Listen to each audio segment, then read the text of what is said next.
episode of the Media Man YouTube channel. It's Junior here, talking about Fantastic Four. Not just any Fantastic Four, but two of the Fantastic Four films. Fantastic Four and Rise of the Silver Surfer. I don't want to say Fantastic Four too many times in that short period of time, but yeah, it's starting to sound weird on my tongue now. But we're going to jump straight into it. We've been going through a few different MCU films, Marvel films, over the last few weeks, over the last few months, all in preparation, of course, for Avengers Doomsday. Kind of going through essentially a history of Marvel films, building up to this huge, massive crossover event, multiverse event type thing, which is why we can include films like these two in this particular series. Of course, we had films that have already crossovered in terms of different characters being introduced and being brought into the MCU, and this series has already had that treatment with Chris Evans reprising his role as the Human Torch in Deadpool, which was then added into the MCU, so technically it's all canon now. We're gonna just do a quick kind of retrospective, looking back over the two films, what I liked, what I thought could have been better, things I didn't necessarily like, and how I think it's helped to actually shape a lot of comic book films without perhaps a lot of us realizing it. And let's jump straight into it. So first thing I think that I really liked about both films was the tone. It was before the time of like Iron Man and The Dark Knight, and everyone was like, gritty, everything needs to be gritty, everything needs to be gloomy and moody and dark and stuff. Not all comic books are, which was nice. This film was very bright, literally bright. It had a really light tone to it. It was very family friendly, both films. The humour, the presentation, you could watch that with your nan sitting in the corner. You wouldn't feel like, oh no, it's going to be a bit of a sticky scene when this superhero starts killing people. There was none of that, which I think is really nice. A lot of modern day superhero films feel very much stuck to this particular look, this particular approach, which has its place, and I do like it for not the one of sounding like I'm being controversial or trying to be contradictory, but I think it's nice to have variation, and these two films definitely had that. Like I said, a lot of colourful aesthetics, a lot of light blue, baby blues, or just light colours, which makes you feel good when you're watching, as opposed to feeling like, oh, this is as depressing as real life is. Not so nice. That's one of the things I liked, so we'll move on to things I also still liked. The casting, I think the Fantastic Four themselves was really, really good. I don't really know how else to put it. On-screen chemistry was top tier. It really did feel like they wrote the script for each character, and they all just clicked. Everybody gelled together, and it just felt really natural. It felt very enjoyable to watch them all on screen as well, which is quite nice. Ensemble casters can be difficult to get right in that way. You can have characters, 2 or 3 of them gel really well, and like, oh, this is great, and then the rest of them, it sometimes feels like they might be dragging along, or they're just not as interesting, or they're not as fun, or you just don't care about them. That wasn't the case with this film. I thought the first family, or the Fantastic Four themselves, were all really cool, all really interesting. They all got a chance to have a moment in the spotlight as well, or to be showcased in both films, which is good. Now, no character was forgotten in either one of the films, which is good. I think it was quite nice, strangely enough, looking back now, because this is a retrospective after all, looking at Chris Evans' performance as Human Torch. I was like, oh, he's perfect as Human Torch. And then when they announced they were casting him as Captain America, I was like, I don't know about that, big man. I don't know about that, big man.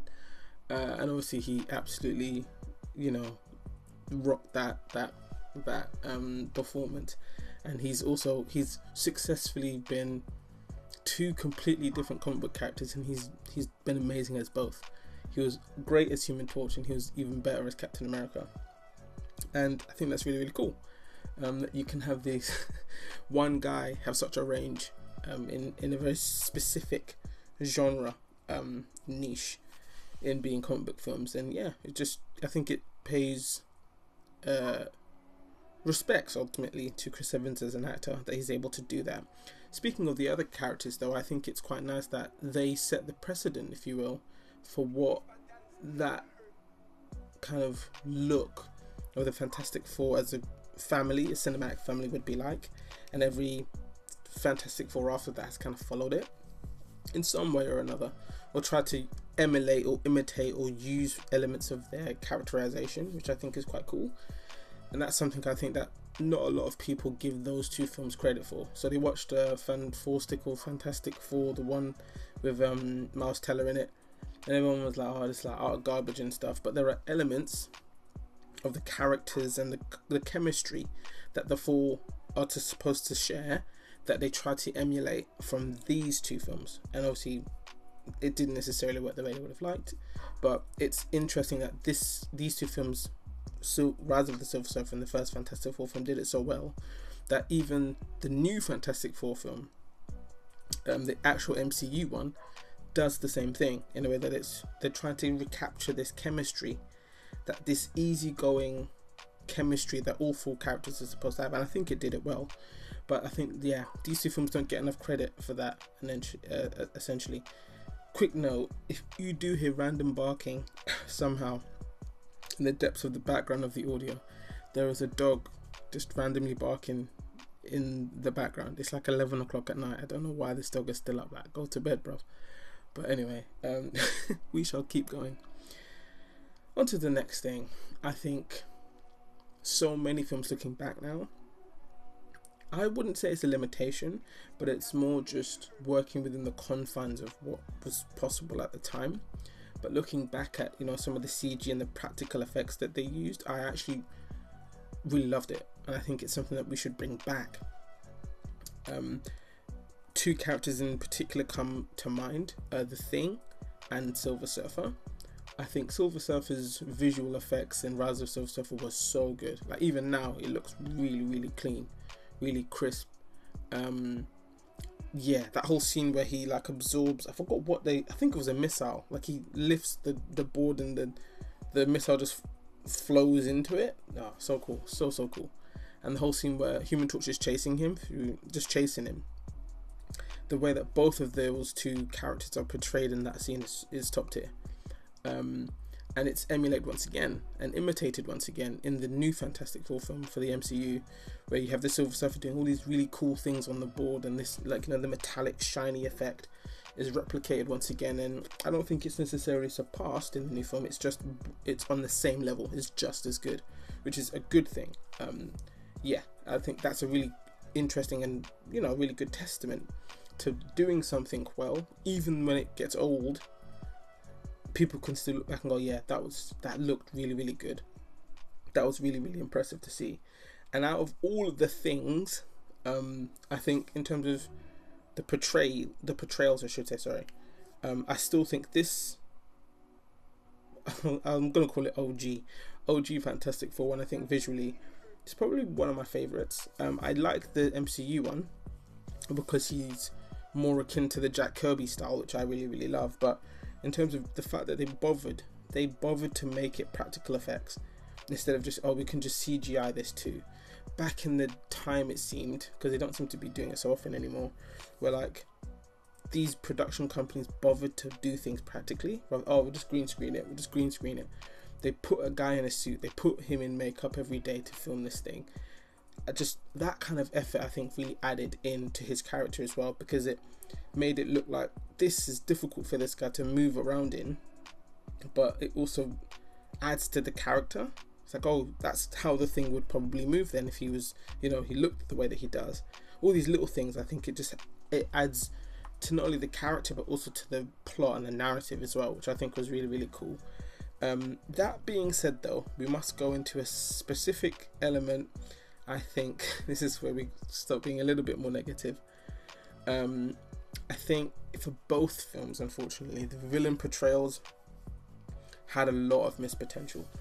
I think Doctor Doom in the first film, he was okay. He was kind of very, I've forgotten the guy's name who plays him now, but his actor was very charismatic. He's got a screen presence and swagger for days, all of that stuff. Visually, fine. but he just felt a little bit undercooked. Like, you know, you got like people say you can eat, you know, beef, for example, like blushing red, like you can have like blue steak. He was basically raw meat. Like he was literally like the cow still standing there. Like he haven't even been cooked yet. You know what I'm saying, like he ain't been cut up and, you know, doing a 1-2. That's what I felt like. That was a weird analogy, but I just feel like there was so much potential there. If they just kind of slowed down a little bit, took time to develop his character a little bit more, we could have enjoyed his performance a lot more and seen a lot more of it. And this kind of rivalry between him and Reed could have had more time to develop and to grow, and to really see the difference between the two of them, that they're actually two sides of the same coin essentially. But we didn't get to see that so much, which was a bit disappointing. And the biggest one is to whomever has seen the second Fantastic Four film, Rise of the Silver Surfer, you all know where I'm going with this in terms of villain portrayals. Galactus. Galactus, man. Galactus, my G. Literally my G. I'm sorry, but it was awful. And it's sad because that portrayal dampens ultimately what is actually a pretty decent film. For all those who knew who Galactus was going into this film, they were like, oh my days, they're gonna have Galactus, like this guy's bigger than planets, like this is crazy, and they're gonna portray him in the film, and then he's just like some weird cloud thing, and everyone was like, oh, like he's in the cloud, but like we didn't see him like, ever, so you didn't know if he was in the cloud, if he was the cloud, if he just used it as like a means of travel. Not great. I can understand that was probably due to budget restraints, maybe even licensing issues, that they weren't able to use his likeness. But for me, it's kind of like, if you can't use it, just cut the character out entirely and write something else. You know, you can have the Silver Surfer exist and do his thing without having to have Galactus there or even mentioned. You can just say he's a herald of Galactus, and they go, who's that? And you go, well, don't worry about that, big man, don't worry, but we're gonna tease that. So then that's how you get the production companies and the film studios to like greenlight a third film, by teasing all these really cool things.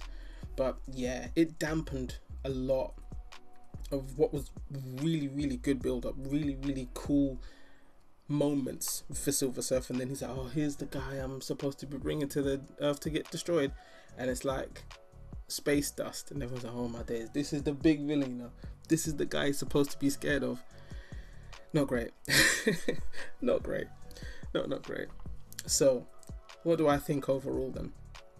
I think I'm really glad, really enough, that these two films exist. I think they've definitely helped to pave the way for what came after in terms of Fantastic Four, the Miles Teller and what's his name again? Michael B. Jordan version, and then the MCU version, and establishing this idea and the not only the idea but how to portray a family of superheroes successfully, how to show them having chemistry that feels natural, that feels organic, have them feel like an actual family, and how to portray that in a way that the audience feels drawn to them, doesn't feel like any of the characters are being misrepresented or not being shown enough or not being given enough time to develop or to grow. It set that precedent. I think we should definitely give them their flowers for that, because without that, oh, my hands just clapped. That was weird. You might have heard that weirdly on the recording. I'm so happy I'm clapping, it's crazy. Yeah, you would be, I think, doing it disservice to be like, oh, the film was just rubbish. It was only good because Jessica Alba was in it and she top spice in that. And obviously I've been withholding from saying that, but like that is a guaranteed like fact that, yeah, like what do you want me to say? What do you want me to say? What can be said other than what I just said? She top spice, and like that's a very, very good reason why these two films are great. You know, what do you want from me, man? What do you want from me? Yeah. Going forward though, and hopefully we do get to see some sort of elements of these characters in Doomsday. That would be really, really cool. Even if it's just to see a glimpse of them, you know, in like a moment in a multiverse, or even if it's you know, the council of like Reed Richards, and you see that universe's Reed Richards there, that would be cool. Something like that I think would be really, really nice, just to be like, we haven't forgotten about these two films and the effect they've had on what's come after. But I hand it over to you now. What do you think? Did you enjoy these two films? And don't just write in the comments, oh, I only liked it because of Jessica Alba. Although actually, you know what? If that's how you feel, that's how you feel. Please like, share, comment, and subscribe, and all that lovely stuff. And hopefully, we'll catch you in the next one. I'm not sure when that will be. It'll be not this week, but the week after or something. I don't know. Whenever we make videos is when we make videos. So keep an eye out for the next one. And yeah. Please let me know what you think is going to happen in Doomsday. Are we going to see all the Fantastic Four? Are we going to get all the Reed Richards? Are we going to get none of the Reed Richards? Are we going to get Doom ×2, Doom squared? Interesting. Let's see what happens. Anyway guys, take care, and I'll see you in the next one.